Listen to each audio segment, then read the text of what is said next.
Hello, hello. I am live here on a Tuesday evening for me. I see that we've got Elisa Hunter joining. Thank you. Thank you for joining. Today, I've got something special for you. I am going to talk about location, how to choose the location that is right for you. And this can sometimes be a challenge just because there are so many moving parts involved. But we're going to unpack that today. It's going to be interactive, and I'm so excited to bring this to you today. If you can hear me, type hello, where you're joining from, and then we're going to jump into this live stream.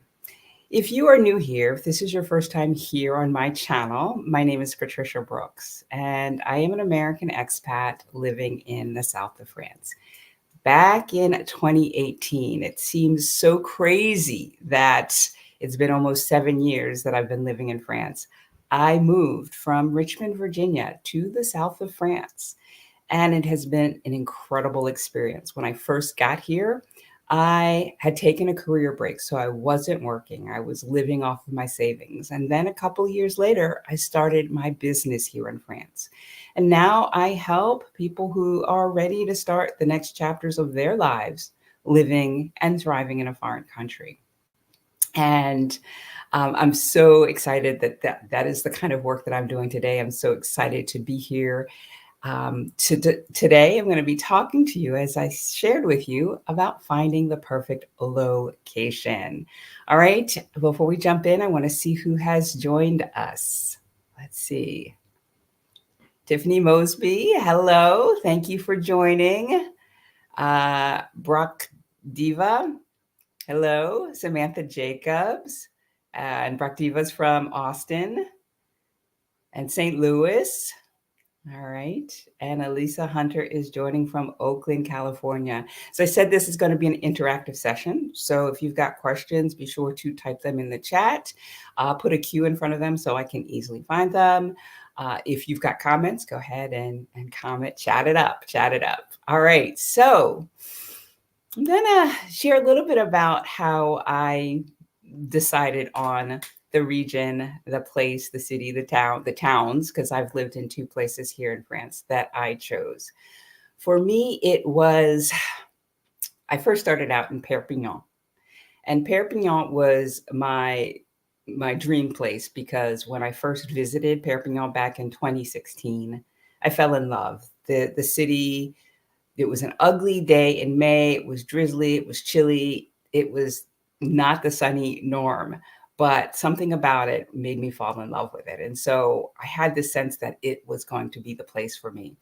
And I had come on a scouting trip. I think scouting trips are really important if you have the means to be able to do that, because if you do, you can really get a sense of what a place feels like to you. And I think, finding a new home is knowing how it feels, trying it on a little bit really matters. And so that's what happened with me. And my tour de France, as I call it, in 2016 was from Toulouse.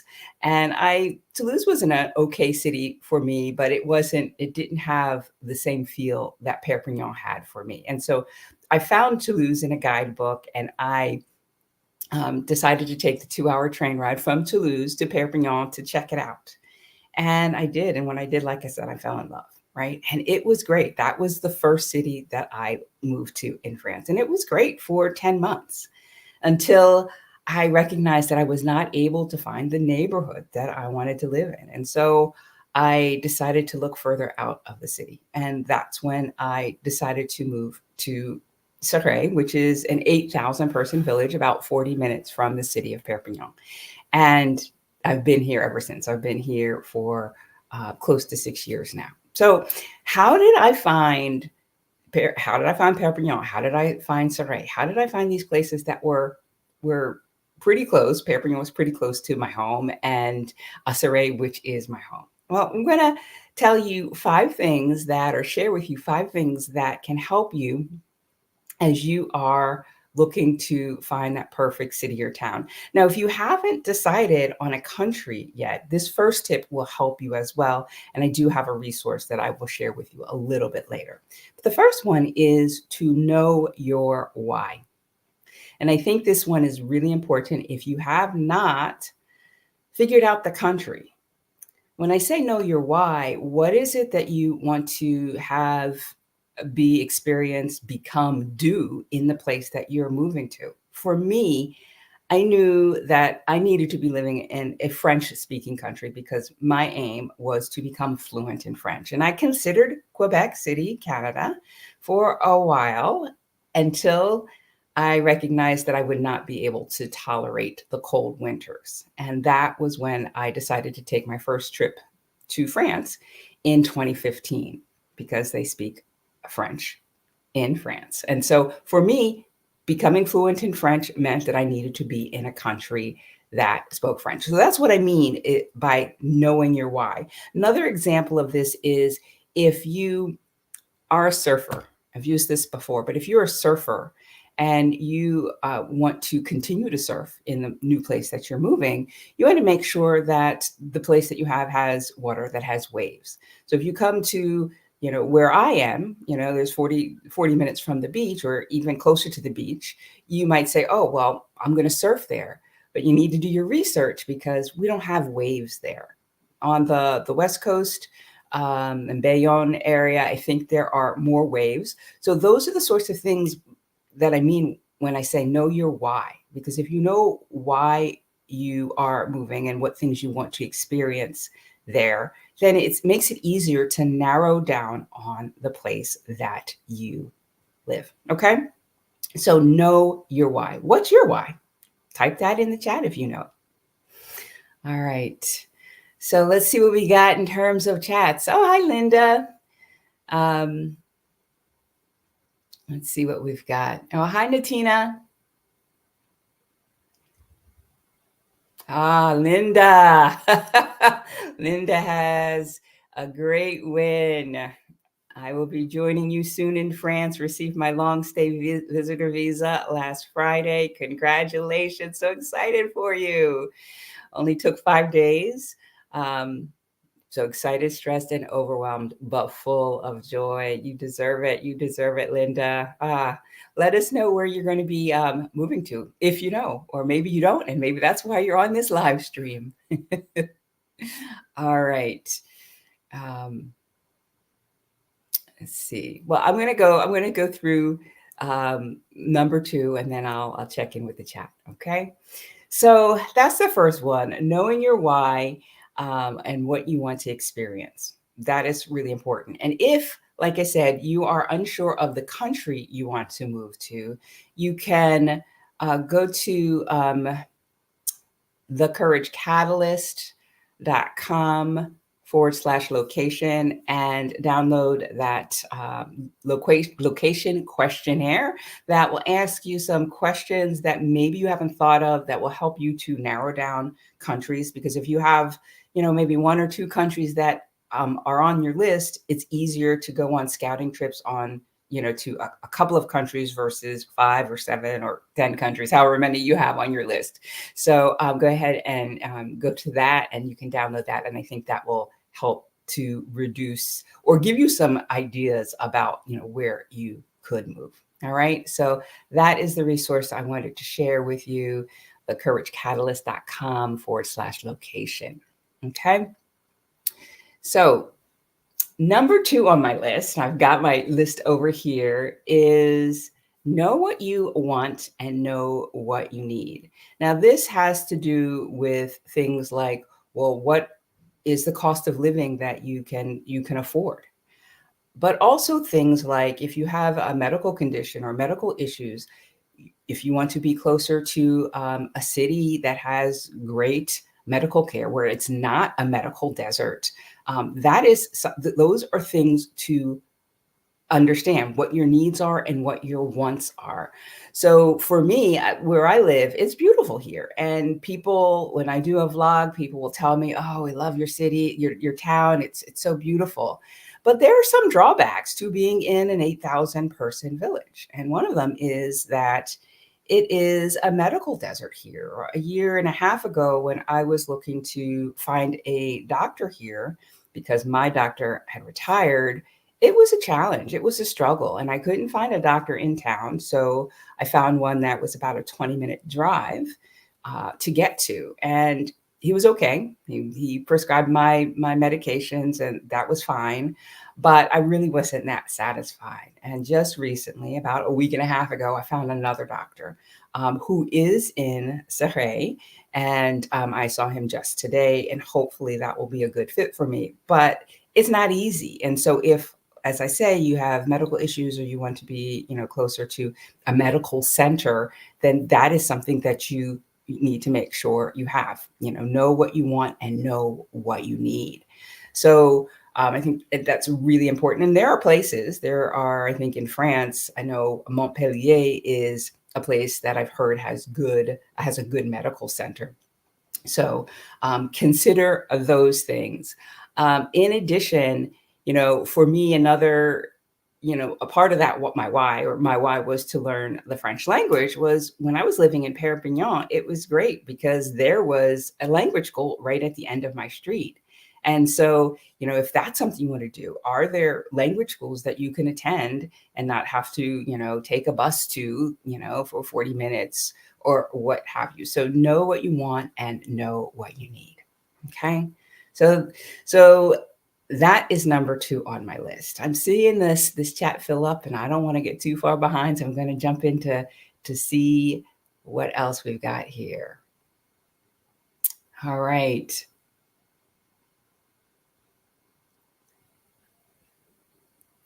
All right. Elisa Hunter says she knows what she wants. I want to become fluent in the French language and finish my MBA degree. Right. So that will, that helps. Where, can you finish? You say finish. Are you planning to go to a new school, or is it a remote degree? So, if you're already in a school and it's online, maybe you don't have to go to the place that has the school that you want to go to. But becoming fluent in French, come into a French-speaking country. That's the way to do it. That's the way to do it. So I'm going to come back to this question about long-term resident. Okay, here we go. Here's another good one. Worth every kilometer traveled. My why to move abroad is to improve my mental, emotional, and physical well-being.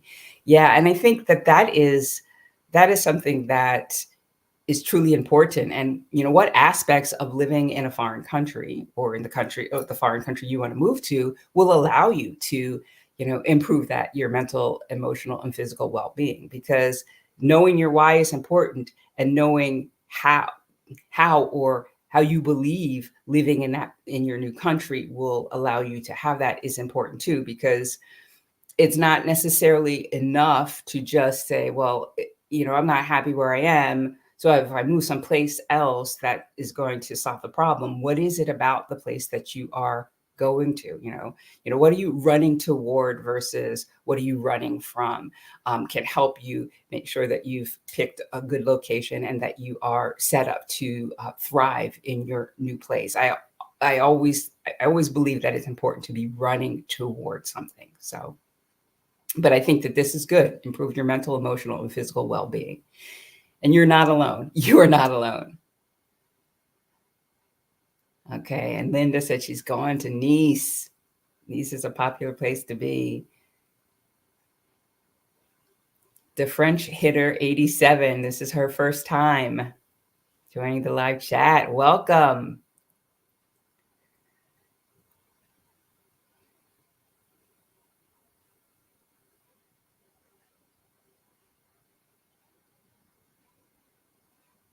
Okay, and we've got Dr. Dean Ramser.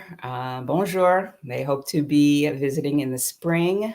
You're welcome. I'm glad you're enjoying my videos. The 5 whys and the how are critical to understanding our perfect place in the world. Yes, it's so important, because once you find that, then it's easy to deal with the inconveniences, because it's moving abroad. some people make it look easy, but there are challenges, especially in the beginning, the cultural shocks, that the things are done differently, the slower pace, the administrative hurdles and hassles, all those things. But if you find the place that is your new place, your new happy place, then it makes dealing with all those things so much easier. All right, I'm going to move on to number 3. Number 3 is, well, number 1 is know your why. Number 2 is know what you want and what you need. Number 3 is know yourself. All right. You might be saying, what do you mean by know yourself, Patricia? Well, when I moved to Perpignan, like I said, I fell in love with Perpignan. There was something magical there. I knew I had to live there. And it was great because it helped me put blinders on and get the job done. And like I said, my first, 10 months there was fine. Like, I didn't hate it. It was okay, but I knew that I wanted to live someplace else. And one of the reasons I feel like I didn't really necessarily know myself, and that allowed me to move to Perpignan, which I think it was a great thing for me to do because now I know. But I had never lived in a city, right? I've always lived in a suburb or on the outskirts of a city. And this was my first time, living in Perpignan was my first time living in a city.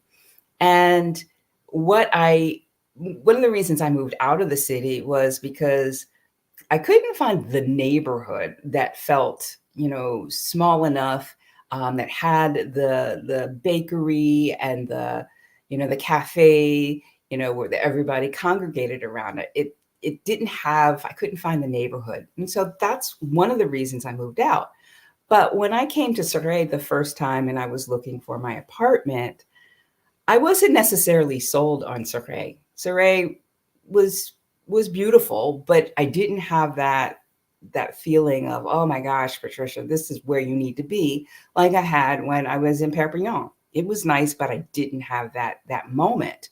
But what hit me was when I saw the apartment and I stepped out onto this wraparound balcony that I have, and I'm looking at mountains on 3 sides. I was like, oh, I need this view. And so another way I didn't know myself in moving to Perpignan was I didn't recognize that one of my key core values was beauty. And my apartment in Perpignan, my first apartment had a better view, but it had this obnoxious smell of sewer gas. So I had to leave that within a week's time.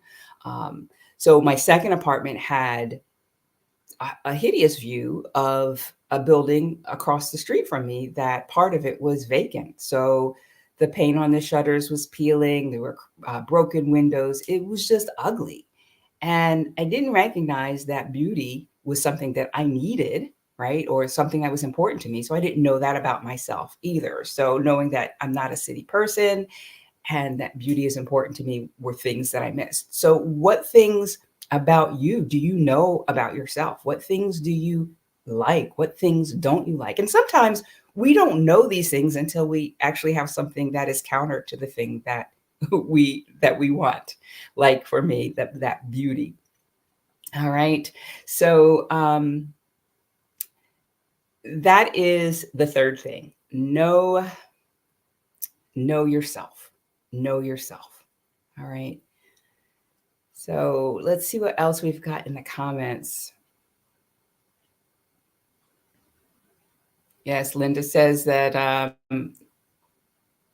one of the reasons Nice is near healthcare, and I believe that you'll probably be able to find English speakers in healthcare there. My new doctor here, somebody asked me about this on an information call I had, whether or not my doctors spoke English, and the 2 doctors that I had before didn't. And today when I went, I asked him if he spoke English, and he said a few words and phrases. So I think that is another thing to consider if you're looking for medical care and you need to be able to communicate in English. Where can you have that? Because it's hard enough to deal with medical issues in your mother tongue, but if you're trying to navigate that along with trying to communicate in a foreign language, that can be challenging. So that's a good point. Thanks, Linda.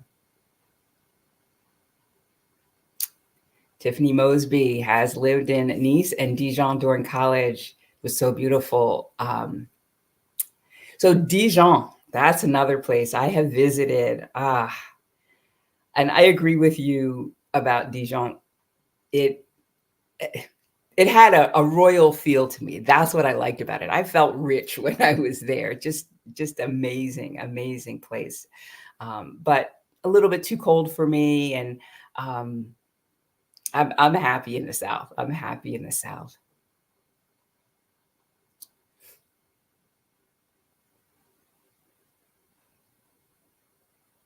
All right, let's see. The French hitter 87. My biggest concern with moving to Europe is housing cost. I possibly could spend only 200,000 in cash, and I'm afraid that wouldn't be enough to purchase a standalone house. I think it depends on where you're going, right? You know, if you're going to, a bigger city, um, or a suburb of a bigger city, maybe not, but maybe it is possible. And I don't know that real estate is not my thing.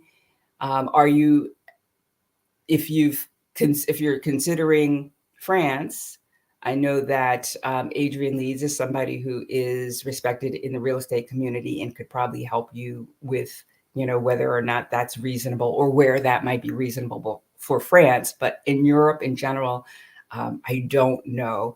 I think that will mean that you'll need to do some research and maybe find some people to help you to kind of navigate what that could look like.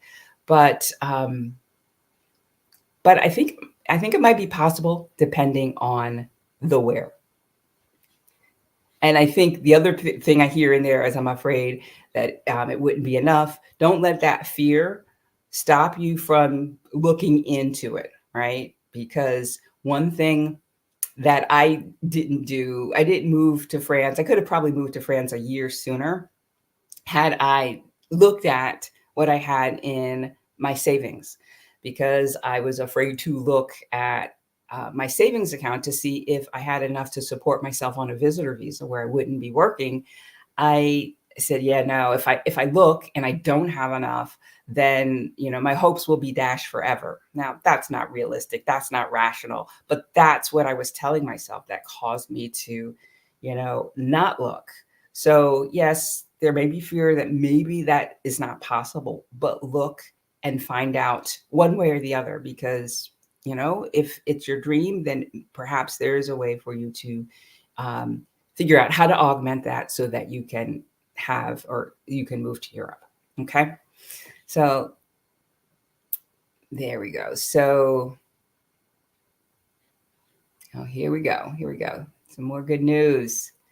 Lisa Hunter, I was accepted to the Arts University in Paris starting fall 2025, 2026. Congratulations.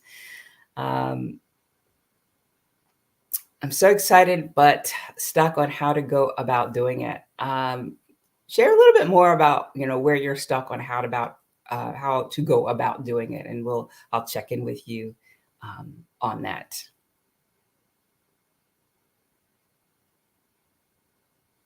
Okay. All right.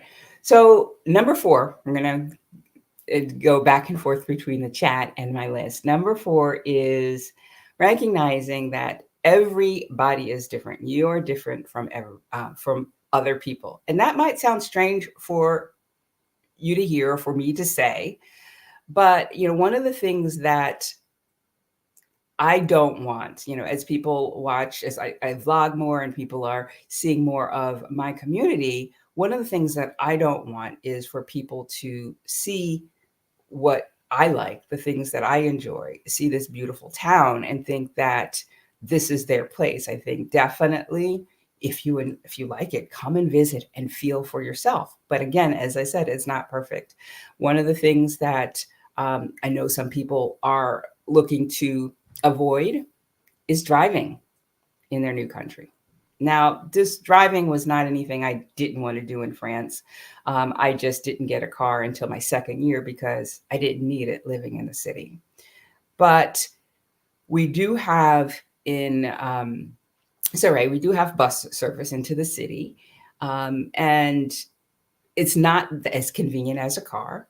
It stops at about 7 or 7:30. So if you have something you want to do in the evening, if there's a show or something like that, you're not going to be getting back and forth by bus. For me, one of the things that I miss about Perpignan, and I think it's probably one of the few things, is that when I lived in Perpignan, I was a 3-minute walk from the train station.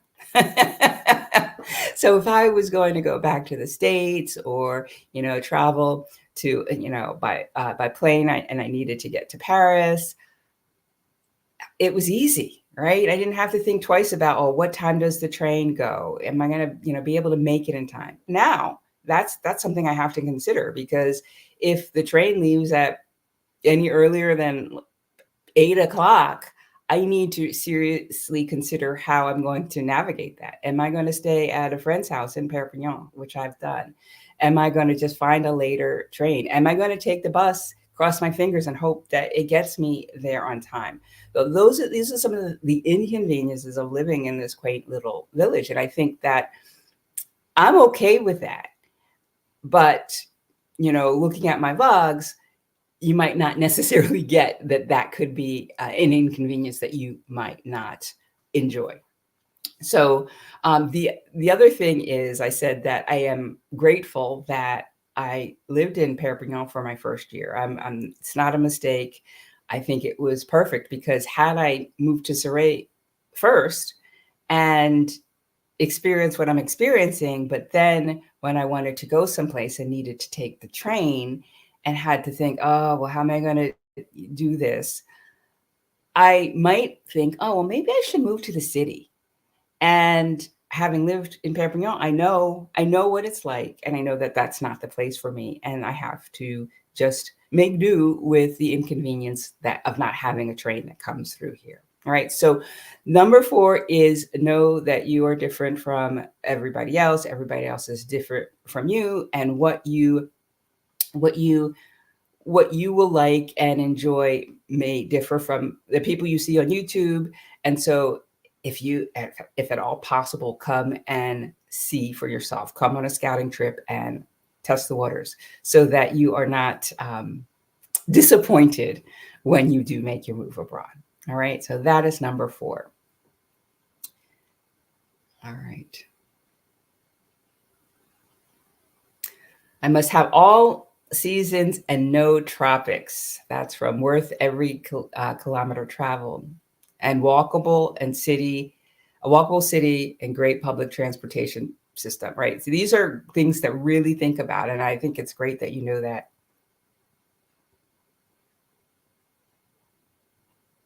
Hi, Yvonne. Hey, Yvonne, good to see you here. You've submitted your business plan to UPTA for preliminary approval for self-employment. Congratulations. I'm so glad you joined and shared that update with me. Oh, I'm so excited. Got my fingers crossed, got my toes crossed, saying a prayer, sending good energy your way. I know this is going to work for you, as she has in her message. Yeah, $200,000 wouldn't be enough for Paris or the Paris region. Yeah, so I would agree with that.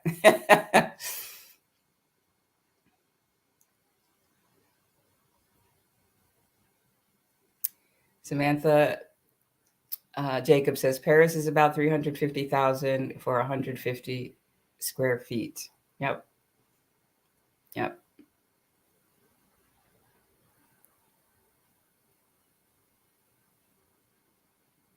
All right. And Samantha, you're thinking about Paris. Yeah. So you've done your research. Thank you for sharing that, because that's not my lane.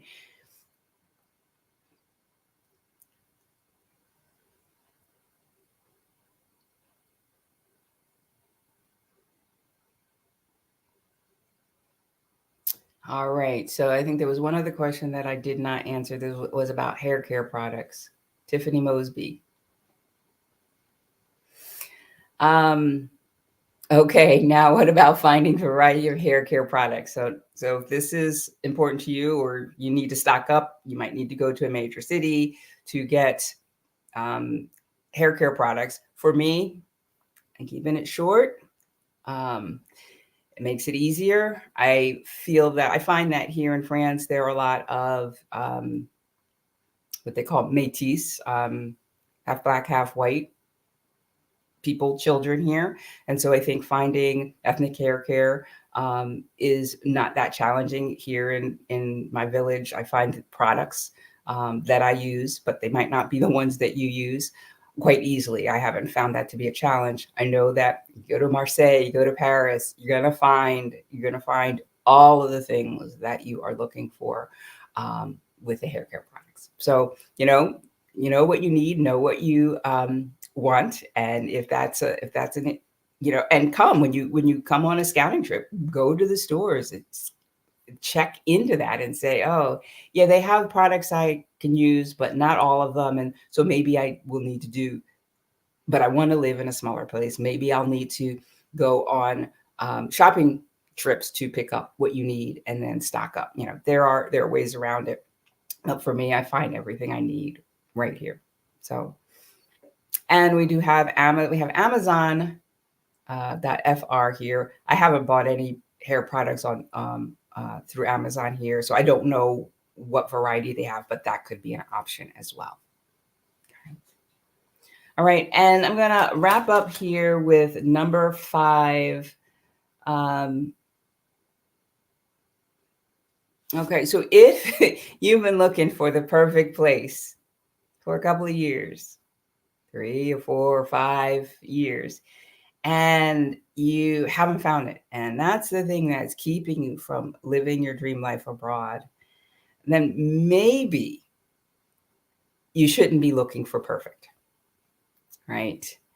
Maybe you should be looking for good enough. Now, I thought Perpignan was perfect. Turns out that it wasn't, right? Because if it was, I'd still be living there.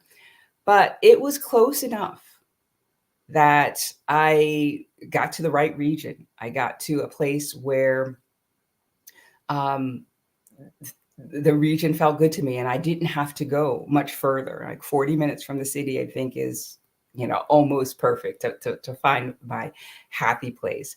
But if that's the case for you, if you've been looking and looking and you can't find the perfect place, then maybe you need to recognize that there really isn't a perfect place, and what place has the most things that you need, that suit your why, that suit your wants, that will fulfill those things that you need. And try it out.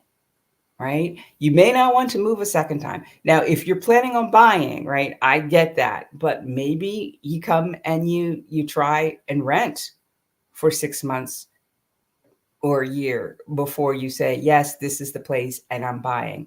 But not choosing a place because you're looking for perfection can cause you not to live the dream life that you want in a foreign country. And so if you're looking for perfection and you've been looking and looking and looking, maybe perfect is not what you need to be going for. Does that make sense? Okay. All right. So those are the 5 things. I'm going to go through them again. If you have questions about these, please type Q and then your question, and I'll answer them. First one is know your why. Second one is know what you want and what you need. The third one is know yourself. And the other way, I didn't talk about this, the other way that I knew myself, now, there were 2 ways that I didn't know myself, but the one way that I didn't know myself when I was trying to figure out where I was going to go from Perpignan was that I knew that I'm in such a beautiful region, so close to the Mediterranean, so close to the Pyrenees Mountains. And that was the choice I had to make. Do I go closer to the Mediterranean or do I go closer to the mountains? And I knew myself. I knew that the mountains feel grounding to me. and that the sea is beautiful, and I love the sound of the sea, but it's not grounding to me, and I wanted a place that felt grounding to me. So number 3 is know yourself. Number 4 is recognize that everybody is different. So if you see somebody loving life in a certain place and you think, oh, that's where I'm going to go, if you have the opportunity to go to visit, um, do it, because unless you're the kind of person who can go someplace sight unseen, I recommend going and checking it out, doing a scouting trip, spending as much time there as possible so you can really get a sense of the place. And then number 5 is maybe perfection is not what you need to be going for. All right. So those are the 5 tips I wanted to share with you today.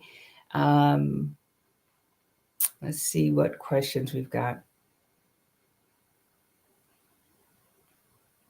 Oh, okay. Um,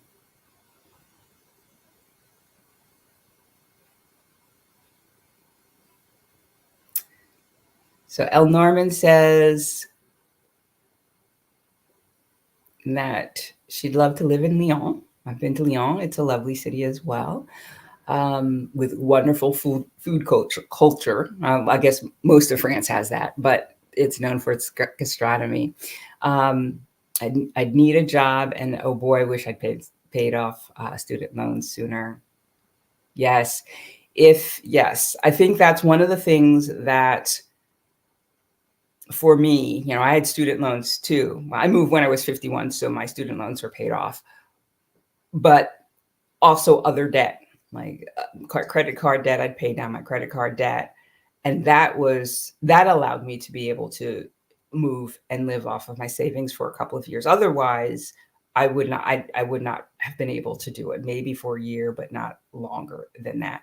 And then for me, I don't know what kind of work that you're looking for, but people do find opportunities. There is a site called, I think it's called Mr. Biling.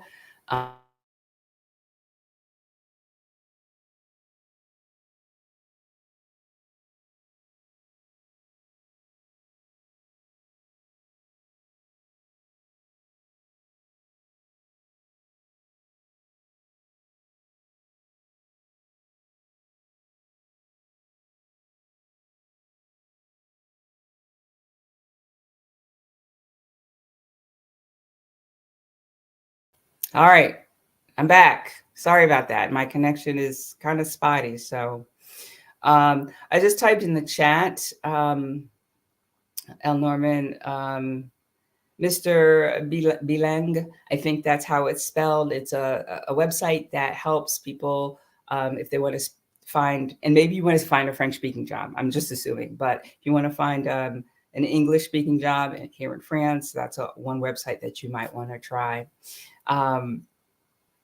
So yeah, and I chose to set up shop here, right? I told when I first came to France, I told people, yeah, I want to find a project management job here, but when push came to shove, and 3 months in, and my former coworker asked how my job search was going, and I had to answer, it's not. I'm really not looking. I really didn't want to work for somebody else. That's when I recognized that I was going to have to do something else. All right. Um, the perfection is the enemy of done. Yes.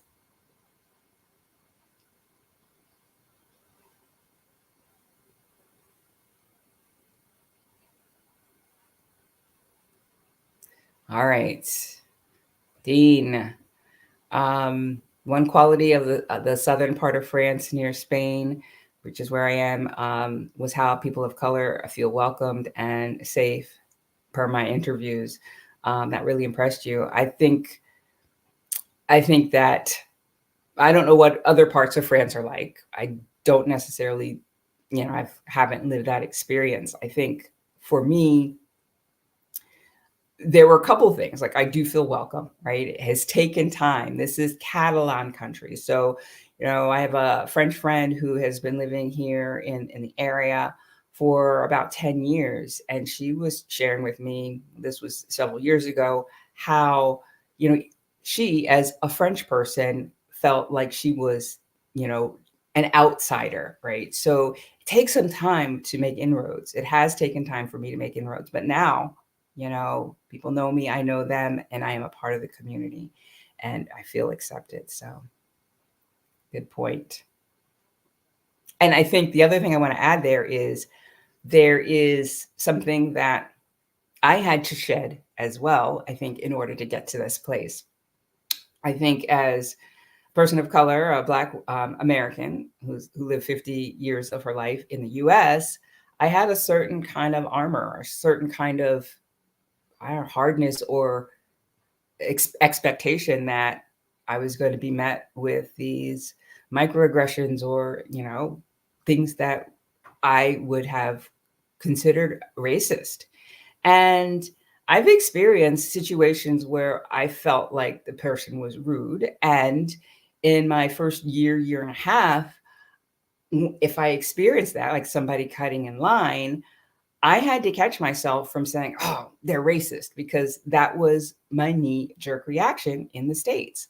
But I had to kind of release that so that I could have a different kind of experience. Because if you expect, if you judge and expect that somebody being rude is racist, then you're going to get that kind of, feel that kind of behavior all around you. So it was, I think, something that I also had to let go of, my expectation that the fact that somebody cut in line in front of me was because they were racist. Um, you know, maybe it is, maybe it isn't. But if I started down that path, every time somebody was rude or did something wrong, I would be saying, "Oh yeah, this place is racist too." So, hope that makes sense. All right.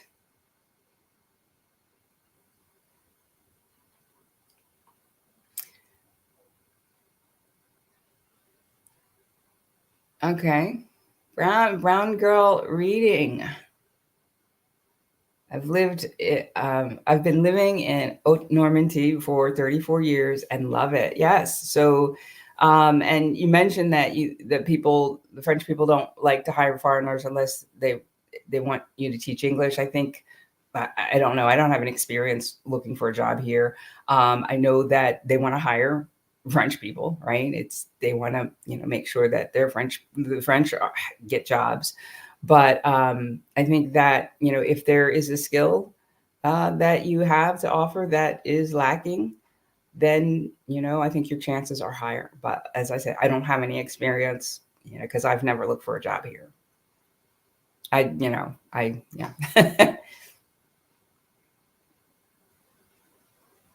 All right, here we go, Tiffany. I felt welcome in Dijon, but I'm also fluent in the language. Maybe that had part. Yeah, I think your ability to speak some, you know, I don't know necessarily know if you need to be fluent. I think that trying to speak the language goes a long way in people feeling wanting you there, right? Um, I think if you come in and you don't show any effort, then why should they? Why should they? You know, welcome you with open arms. So I think that's a really good point. All right. So do we have any questions? Did I miss any questions that? Oh, there was one way back up here. I should have. I don't know if there's a way I can mark it. Um, if you had a question and I didn't answer it, can you please retype it? I'm looking to see.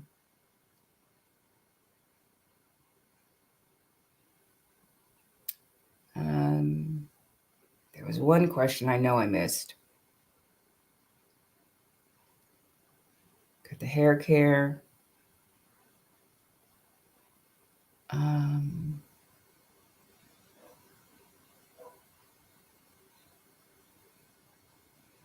there was one question.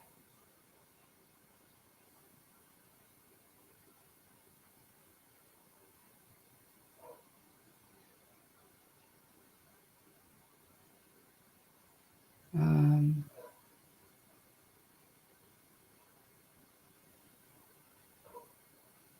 All right, here's one.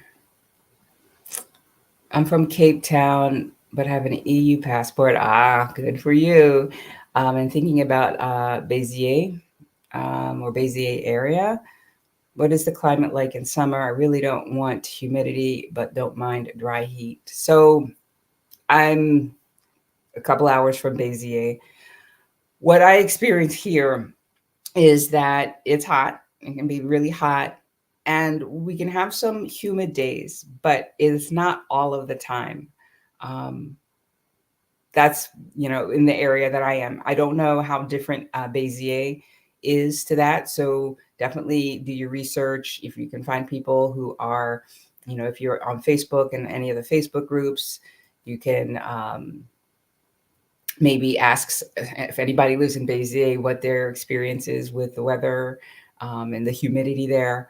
But where I am, it gets hot, it gets really hot, and the sun is really, really strong.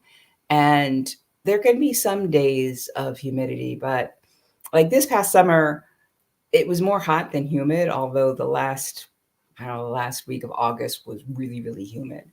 But it's not like all summer long it's muggy. So that's this area though. Let's see what else.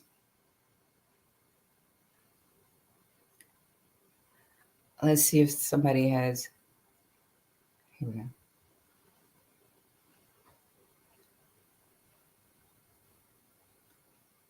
All right. So, Tiffany, you said your question about visas. What was your question? Let's see. Now I know who it was. Go back and see it. All right. It was hair care products. Got that one.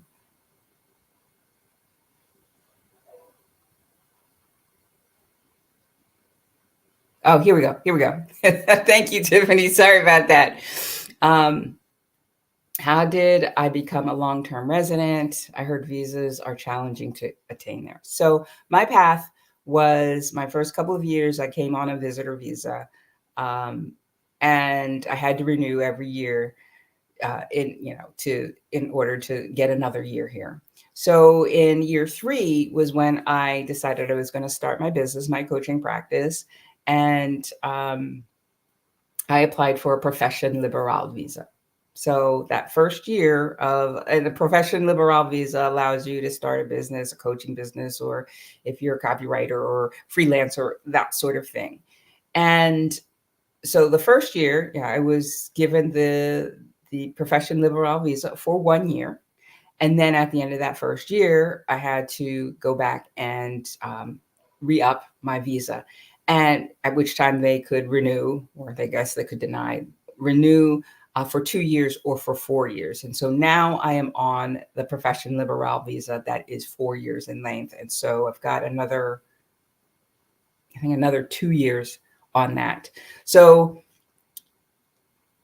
at 5 years of living in France, you can apply to get a 10-year resident card. I haven't done that since my 4-year visa is still going strong. Also, after 5 years, you can apply for French citizenship. I haven't gone down that path yet, just because I want my financial situation to be more stable. But that is also something that can be done. So after 5 years, then you can go for a 10-year resident card. I hope that answers your question. If it didn't, let me know, Tiffany. And was it hard? It wasn't hard. So for the visitor visa, I just needed to show that I could support myself for a year, that I had the French minimum wage in my bank account, or passive income. For the profession liberal visa, I didn't have to have a business already. I just needed to have a business plan that was solid. And I showed that I could support myself for that first year as I was getting my business off the ground. At that 1 year mark, you need to show that you have made the French minimum wage with your business. Or I guess this is not in the requirements. I didn't quite meet that threshold, so I still had enough to show that I could support myself. So they want to know that you are not going to be a burden on their financial system. So for me, I didn't have any challenges getting the visa. So hopefully that answers your question. Okay, yes, yes. All right. Let's see. Here's another good one from Samantha Jacobs. How do you make headway to meeting French people? How do you not get discouraged? Well, so when I was in Perpignan, I knew I have introvert tendencies. So I, am not the most outgoing person. I can have a conversation if somebody starts the conversation, but I'm not the most outgoing person. So I knew going in that I was going to have to put myself out there and step out of my comfort zone. So one of the things that I did, and I was intentional about, was that I joined the website On Va Sortir. ONVASORTI. I'll put it in the chat. I guess it's FR.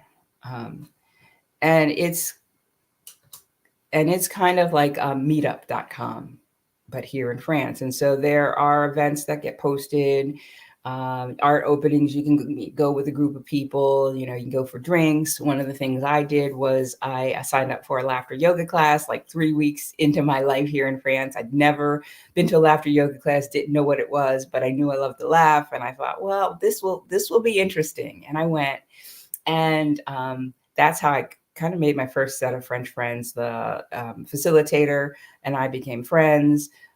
9 months later, I signed up for her course to become a facilitator, laughter yoga facilitator. And so that's how I did it. I also went to a meditation center. That was something I did actually even before I moved here. There was a sister meditation center in Richmond, Virginia. I think it's called Heartfulness, heartfulness.com. And they had a meditation center in Perpignan. And so on my scouting trip, my second scouting trip, I went to that meditation center and said, hey, I'm planning on moving here. And so I started making inroads that way. So it's really putting yourself out there. And I think, having the language skills will, help you do that even more easly. When I came to France, I was probably at a B1 level, when I could think clearly. Like when you're out of your element and everything is so fresh and new, at least for me, it was a struggle for me to even call up the things that I knew I was capable of saying. But I think, joining groups like, On Va Sortir, and, setting your intentions and setting goals to say, I'm going to do things, twice a month or 4 times a month or whatever that is, so that you get yourself out there, because it's a matter of, I think it's kind of like a numbers game, because you can go out and you can meet people and you can hang out with those people, but if you don't like them, it's not worth it, right? So finding your people takes persistence, time and persistence. And I think, one of the things I've heard about French people or people say about French people, is that they are not quick to make friends, but once you're in their friend circle, they will, give the shirt off your back. And I've found that to be the case. So it's a matter of, being a good friend, like asking people to do things once you've met people, and not always relying on them to do that, but also being there for them, even if it feels like, oh, well, they're not that committed, because it takes time and persistence. All right. Those are my tips on that.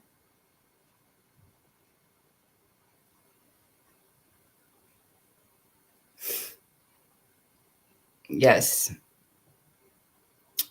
A great way to meet French people is through doing activities like sports, art classes, walking, music lessons, and conservatory.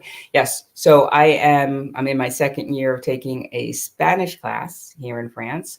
There is a cultural cafe where they give English lessons and French lessons and Spanish lessons and harmonica lessons, and they have the crocheting and different things. So I'm taking a Spanish class at this cultural cafe, and I love it because it there's the interaction with French people, because I also take a Qigong class, but I don't really get to engage or talk to the people. And so I think that that is the hardest part. I've been doing that for a couple of years and I really don't feel like I know the people. But with my Spanish class, it feels like I know these people. So I think that is a great suggestion. Thank you, Brown Girl Reading.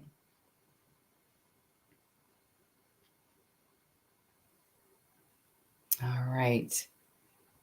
We've got Lisa Sonora. Bonjour from Mexico, planning to move to France in spring of 2025. Wow, congratulations. You're going to love it.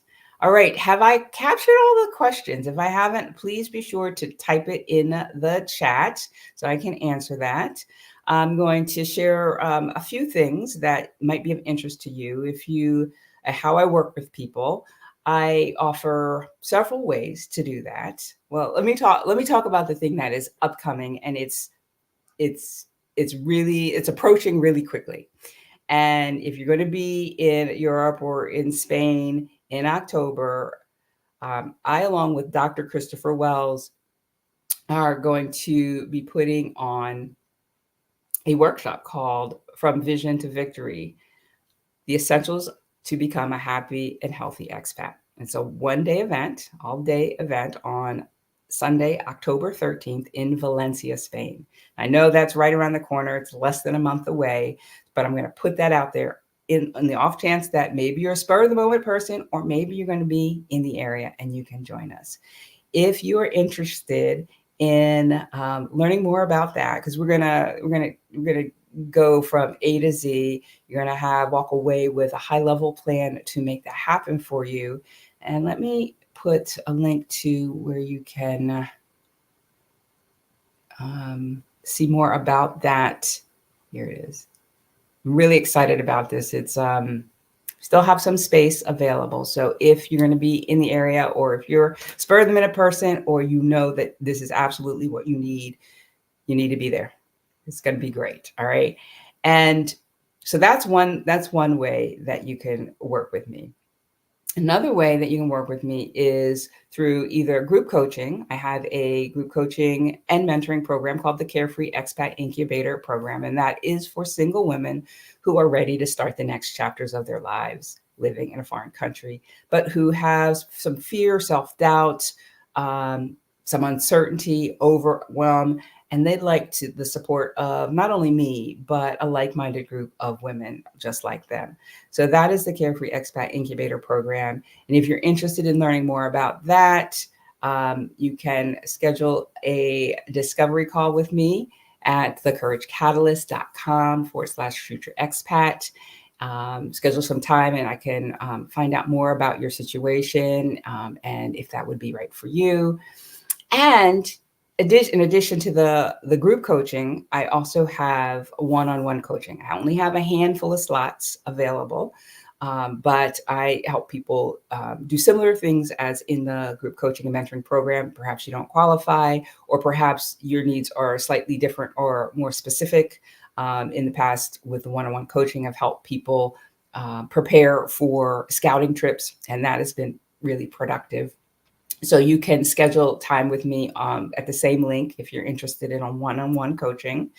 And then the final way that you can work with me, and do I have a link to that, is if you're moving abroad and you don't have that fear, self-doubt, uncertainty, or overwhelm, the things that I help people work through on the mindset side of things, but you know that I have this valuable experience in having made this move abroad on my own, and you would like to pick my brain about things about France, because this is definitely France specific, then you can schedule a paid information session.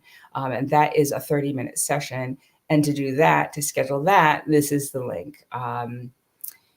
So you can go ahead and do that as well. So let me see. I see a few more comments coming in.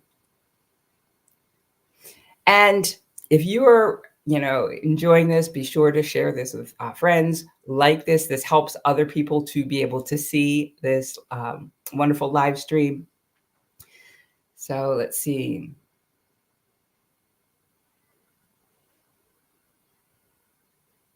Okay. Childa, let's see. Thanks so much, Patricia. I appreciate all your advice. I hope to be in Spain and France in March, April next year. So we'll wait to hear if you have any coaching at that time of year, in-person coaching. Yeah, I always have the group coaching, always have the one-on-one coaching, but the in-person is October this year for right now. And unfortunately, it's in person only. This is our first workshop, so adding an online component, a live stream component would just be too complex at this time. So, but maybe in the future.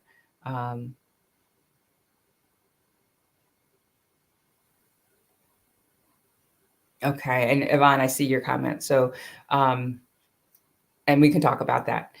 All right. So I don't see any other questions. Did you enjoy this? I did.